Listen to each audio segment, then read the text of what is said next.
Okay. So, good morning, students. Yesterday we had discussed about UV visible spectroscopy.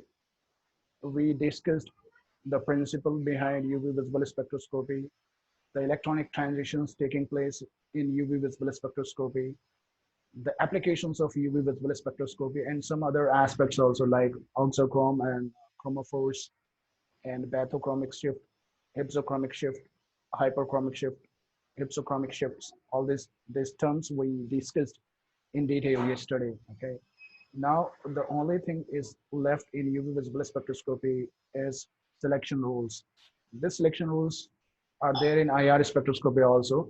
So there are selection rules. Selection rules, they tell us which transitions or electronic transitions are allowed after absorption of electromagnetic radiation by a molecule, whether the molecule will undergo transition or not. So there are some selection rules which will tell us whether there will be electronic transition or not. Okay. So selection rules, electronic transitions in a complex or any molecule are governed by selection rules. Okay. A selection rule is a quantum mechanical rule. It is a quantum mechanical rule that describes the type of quantum mechanical transitions that are permitted, whether it is permitted or not. Okay. They reflect the restrictions imposed on the state changes for an atom or molecule during an electronic transition, whether the electron or whether the atom or the molecule will undergo these transitions or not. These are governed by these selection rules. Okay. Transitions not permitted, transitions not permitted by selection rules are said to be forbidden. They are said to be forbidden if it is not permitted, which means that theoretically they must not occur. Okay. So there are few selection rules which we are going to discuss. The first one is Laporte selection rule, given in around 1924 around. Okay. Laporte selection rule, this one, Laporte selection rule. Okay. Laporte selection rule is given by Otto Laporte. We are least concerned with the Otto Laporte and all these things. German American physicist. According to this rule, only allowed transitions are those occurring with a change in parity. There must be a change in parity. There must be a change in parity. Flip in the sign of one spatial coordinate. Okay. P2 S2P or P2, or we can say P2D, or this type of transitions are allowed. Okay. Transitions, or we can say, or well, according to this rule, we can say transitions between state of the same parity are forbidden. State of the same parity are forbidden. Transitions between state of the same parity are forbidden. I'll take one example. Transition between d orbitals are forbidden. Transitions between d to d orbitals is forbidden. Okay. And because there will be G to G transition, Gerard to Gerard, all these orbitals, they will have same, okay, parity, G to G, or it is known as Gerard to Gerard, is forbidden. This type of transition is forbidden, means it is not allowed. It is forbidden. But between D to P orbital, this type of transition is allowed. D to P orbital, D to P, or we can say G to U, Gerard to ungerard, or ungerard to Gerard. Okay, this type of transitions are allowed according to Laporte selection rule. According to Laporte selection rule. And one more thing, during an electronic, this is the first Laporte selection rule, and this is a second one, the other one. During an electronic transitions, the azimuthal quantum number can change only by plus or minus one. Delta L, azimuthal quantum number, or we can say angular quantum number. Angular quantum number, we show angular quantum number by L, angular quantum number. Okay, angular quantum number, what is angular quantum number? Quantum number associated with the angular momentum of an atomic electron, angular momentum of an atomic electron. Okay, the angular momentum quantum number, this determines the shape of the electronic orbital, shape of the electronic orbital. Suppose this is our principal quantum number 1, 2, 3, and this describes about the shell. Okay, the shell, and the sub shell. Okay, this sub shell is determined by L. It is like S, P, D, F, these subshells. Okay, so this is azimuthal quantum number or angular quantum number, azimuthal quantum number or angular quantum number. So there must be a change in angular quantum number. The second one, we can say the second one, during an electronic transitions, the azimuthal quantum number can change only by plus half or plus 1 or minus 1, plus 1 or minus 1. Okay, remember this. The Laporte selection rule reflects the fact that for light to interact with a molecule, and be absorbed, and to be absorbed, there should be a change in dipole moment. This dipole moment will come in IR spectroscopy. It is not required in UV spectroscopy. There must be a change in dipole moment. This is for IR spectroscopy. Okay, but for UV spectroscopy, there must be a change in parity. The transition between a state of the same parity are forbidden. Okay,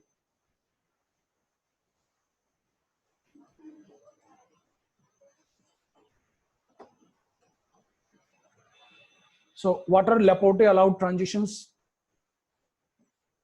Laporte allowed transitions are those which occur between Gerard to ungerard or ungerard to Gerard orbitals. Gerard to ungerard or ungerard to Gerard orbitals. We know this Gerard and ungerard. Gerard, according to Laporte, Gerard symmetric with respect to center of inversion. Symmetric with respect to center of inversion, such as atomic or molecular orbital with center of symmetry or number of nodal center of symmetry. Atom or molecules with center of symmetry. Okay, and then N-Gerard, anti-symmetric with respect to center of inversion, such as atomic or molecular orbitals without center of symmetry.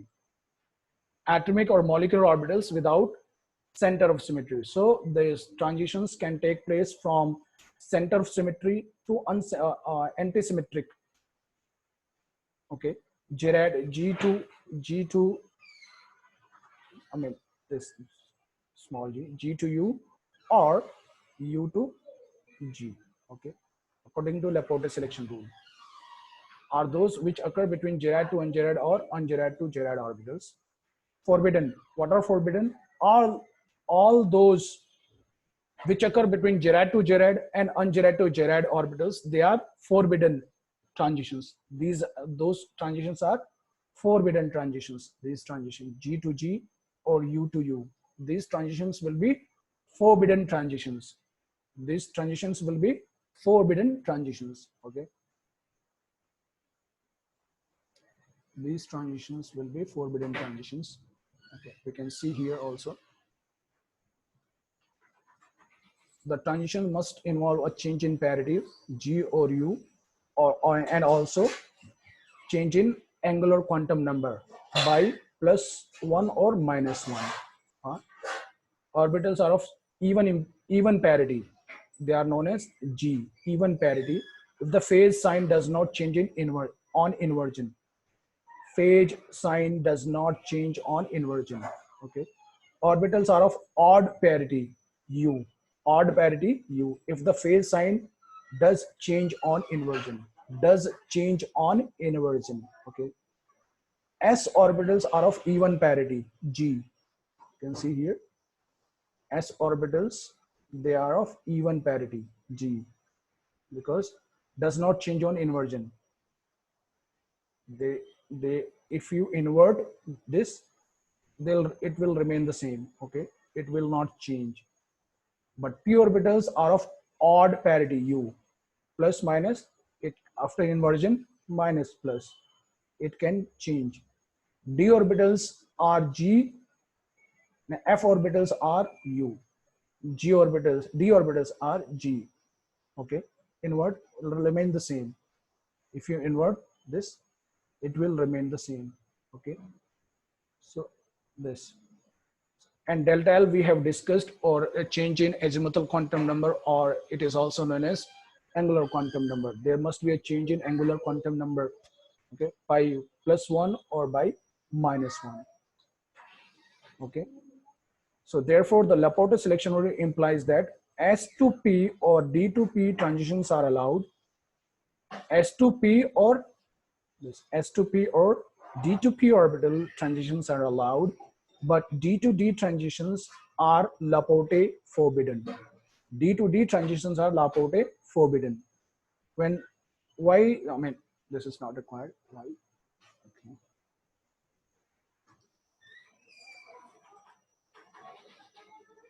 Now, spin selection rule. Spin selection rule. Am I recording or not?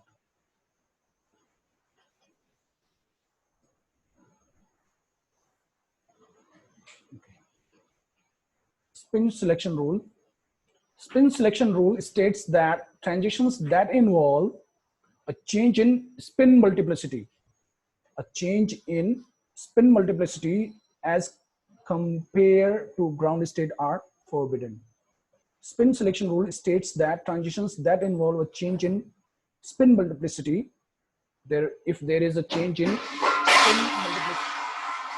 spin multiplicity, those are forbidden transitions. Those are forbidden transitions. Spin multiplicity, we'll discuss this. Spin multiplicity, this spin multiplicity. Okay, right. Take this one. So spin multiplicity is equal to 2s plus 1. How to calculate spin multiplicity? This is the formula. This is the formula, 2s plus 1. The formula is 2s plus 1. Now this one is our spin, this is our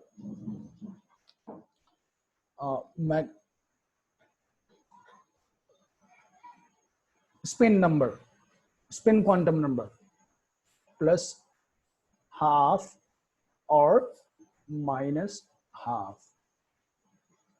Spin quantum number. This is our spin quantum number, S, plus half or minus half. Okay.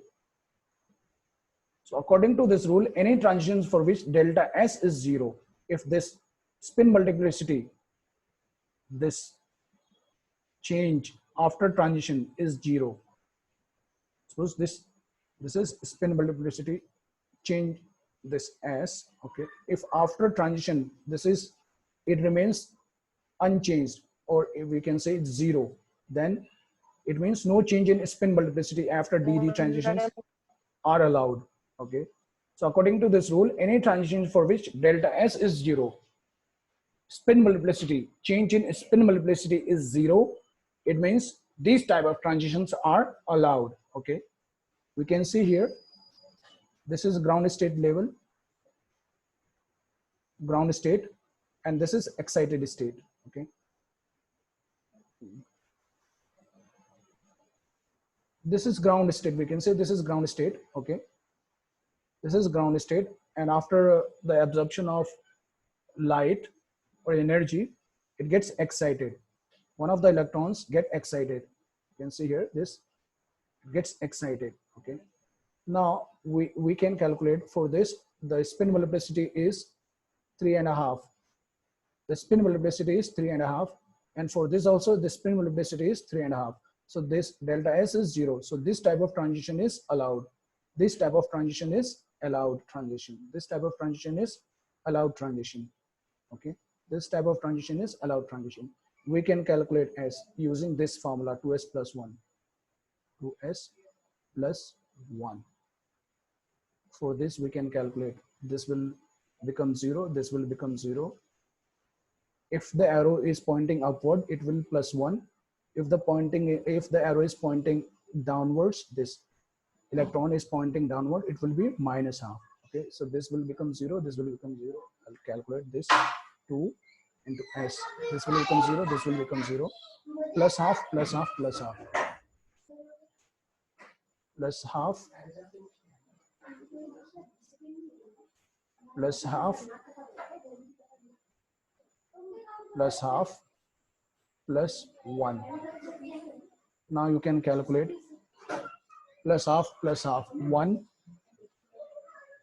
it will become 1 plus half. 1 plus half plus 1 into 2. So this will become 3 by 2. 3 by 2.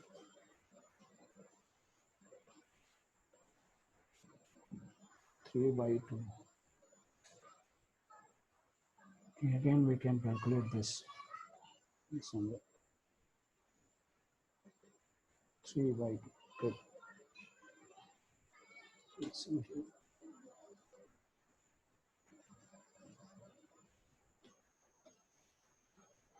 Now we can see one more example here.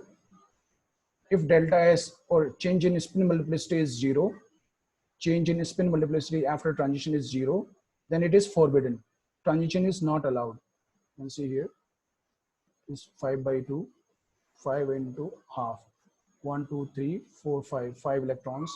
All are pointing upward. T2G and EG. T2G and EG. And after absorption, the one of the electrons get excited to EG orbital. Okay. So we can see here S will be 5.5, 5 by 2, and here 3.5. Okay, 3.5, 1, 2, 3. This will become 0. Okay, so 3.5. So there is this delta S is equal to not 0. So when delta S is not equal to 0, so the transition will not be allowed. Transition not allowed. Change in spin multiplicity after transition, if it is not equal to 0, this type of transition will not be allowed, or this type of transition will be known as forbidden transition. This type of transition will be known as forbidden transition. I hope it is clear to you. Hello? Yes, sir. Okay. So we have only 10. Again, you have to log in. Okay, after 10 minutes. Hello? Yes, sir. Okay. We already know what is a spectroscopy. Mute yourself because background noise is coming.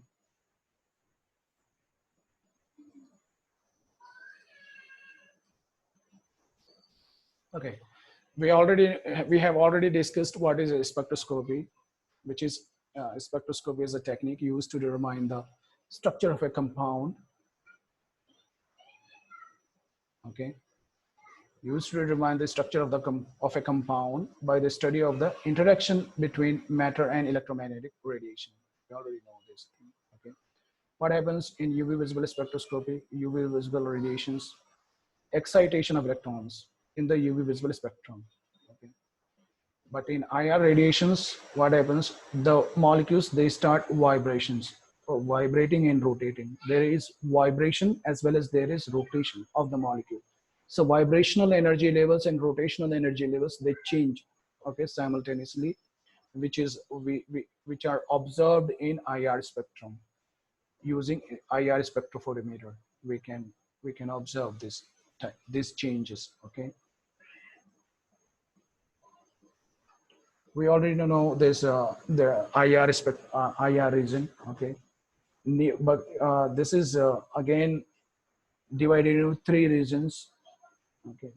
Far IR region, 6, or we can say 700 to 50 per centimeter, or 50 to 700 per centimeter, 50 to 700 per centimeter, or then the mid infrared region, we call it a fingerprint, I mean, mid infrared region, 677 per centimeter to 4000 per centimeter. And then near IR region, near IR region, 4000 per centimeter to 12,500 per centimeter. So this is the region. This is the total IR region, 50 to 4000, 50, this 50 to 12,500 per centimeter. Okay. Now, the principle behind IR spectroscopy, which is very important. Important. Okay.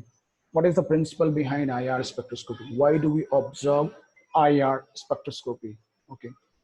So we know that molecules are made up of atoms linked by bonds. The molecules in molecules there are different atoms. Molecules are made up of many atoms, two or more than two atoms. Okay, and these atoms, they are bonded with each other. Okay, these bonds, we can imagine these bonds like I mean, you can, these bonds are like springs and balls. These bonds are like balls and springs. Okay, we can say like they are bonded through springs, which can, they can compress each other, they can come closer, they can stretch, and they can rotate also. Okay, they can rotate also. So the movement of atoms and the chemical bonds like spring and ball, they can vibrate and they can rotate also. Spring, they stretch, compress, and they can at equilibrium position also, and they can they can rotate also. Okay, these characteristic vibrations are called, these are natural vibrations. The energy of molecular orbit vibration is quantized. The energy of molecular vibration is quantized. Okay, these are natural vibrations. Okay,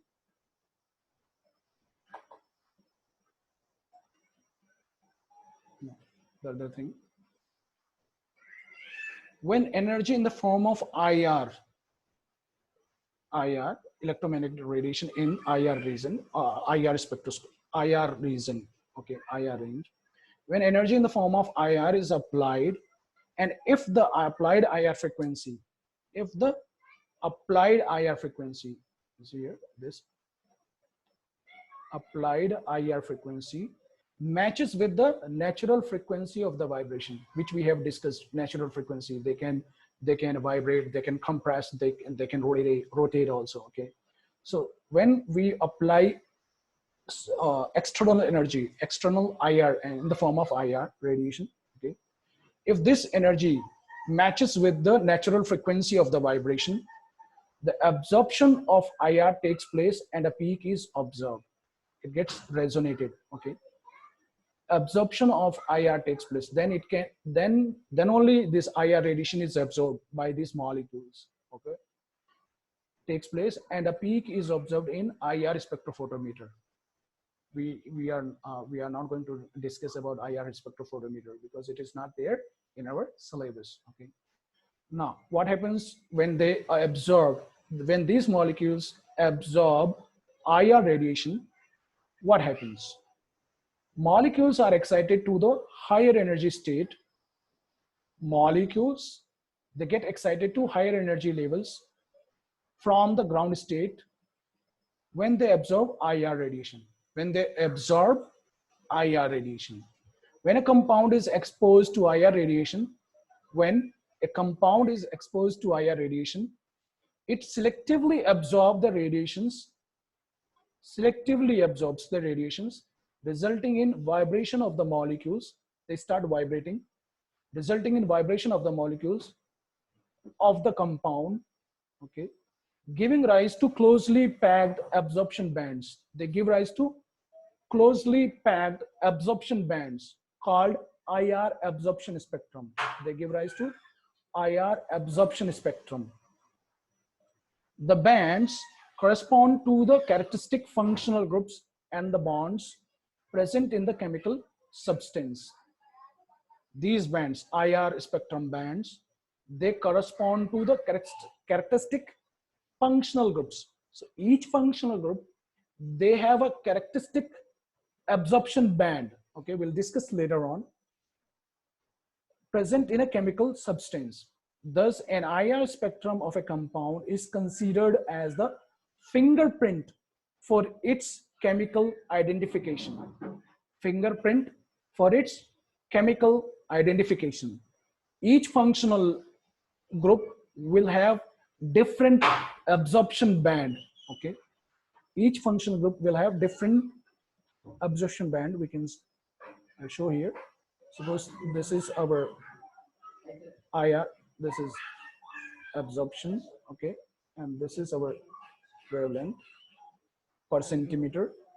Suppose alcohol, so this is alcohol absorbs this OH group, it absorbs around 3300 per centimeter. So each functional group, similarly carbonyl OC double bond O, this group, carbonyl group, it absorbs around 1700 per centimeter. Okay, so all these different types of functional groups, they have their own characteristic IR band. They have their own characteristic IR band. That is why it is, we can call this considered as fingerprint for its chemical identification. They have, it is like fingerprint. Fingerprint means other chemicals, they cannot overlap this band. All they have, these functional groups, they have different, their own characteristic IR spectrum. Okay.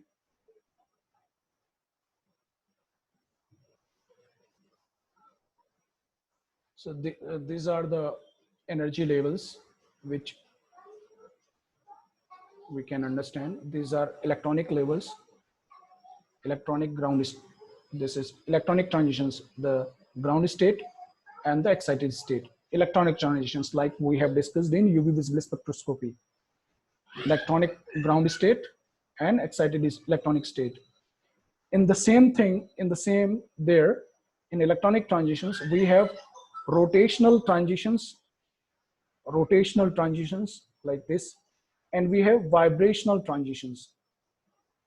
You can see here, vibrational transitions, rotational as well as vibrational transitions. When the molecule absorbs IR radiation, it starts rotating and it starts vibrating. Okay.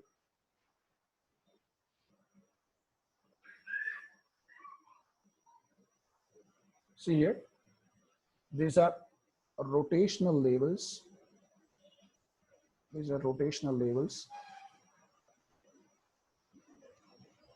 Okay, and these are vibrational levels. Within the vibrational levels, we can observe rotational levels. Within the vibration